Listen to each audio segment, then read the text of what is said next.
Welcome to The Explainer. We're all about breaking down big topics into ideas that just click. And today we're diving into the science of something you see literally every single day: mixtures. Okay, so let's jump right in with a super simple observation, something you've probably done 1,000 times without even thinking about it, right there in your kitchen. I mean, you know this, right? You stir salt into water, poof, it disappears. You mix some mud and water, and yeah, the dirt eventually settles out. But then there's milk. It just stays cloudy.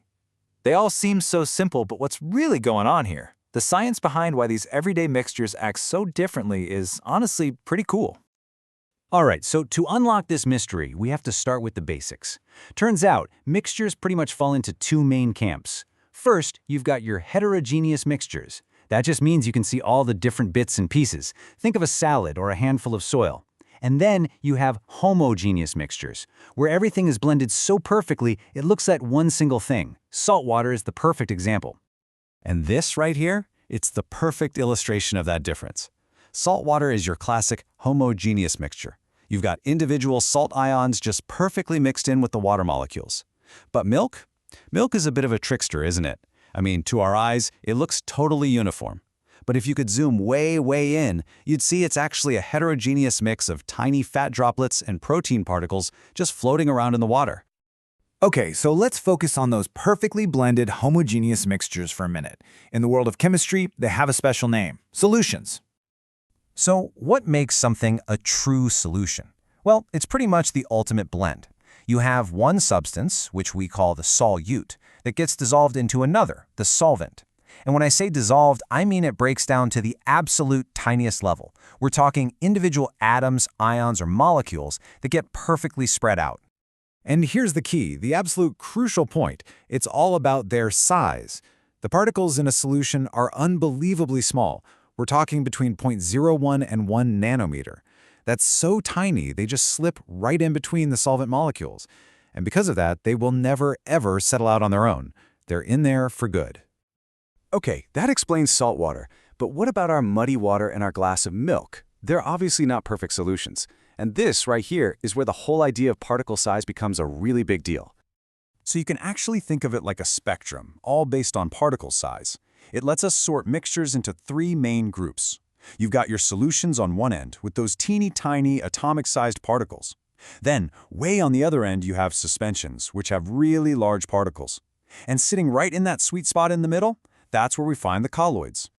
Really, it all comes down to a constant battle with gravity. In a suspension, the particles are just too big and heavy. We're talking over 1,000 nanometers. Gravity wins that fight, no problem, and pulls them right down to the bottom. But colloids, they're in this amazing middle ground. Their particles are just small enough that all the little water molecules bumping into them, just through random motion, is enough to keep them afloat. It's like they're being held up by a microscopic crowd.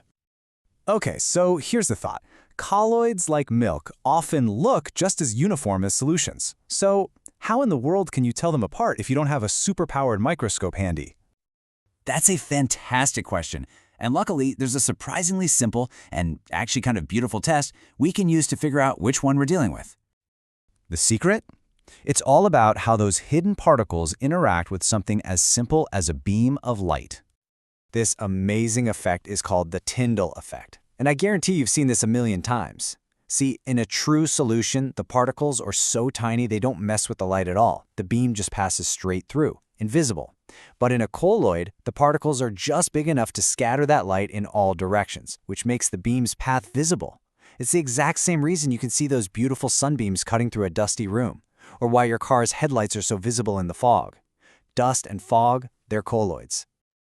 All right, let's pivot back to true solutions for a second, because how something dissolves can lead to some, well, pretty shocking real-world consequences that you might not expect.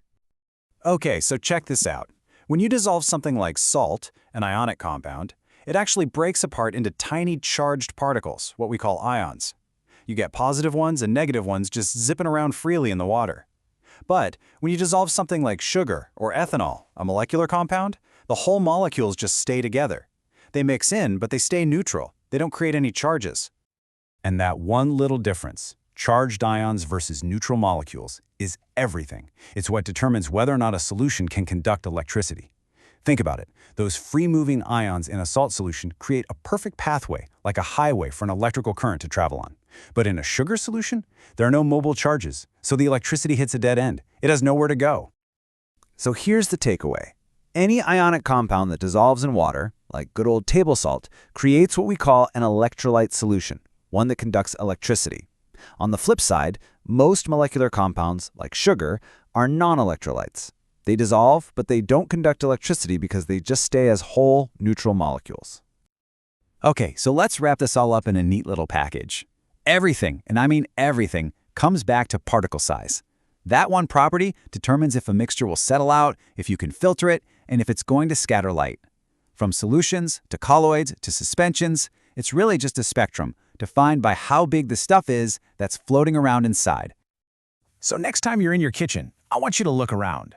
That cup of coffee you just made, that's a solution. That salad dressing you have to shake like crazy before you pour it, well, you're literally fighting a suspension to turn it into a temporary colloid. It's just a great reminder that there's this whole world of incredible science happening right in front of our eyes all the time. Think about that.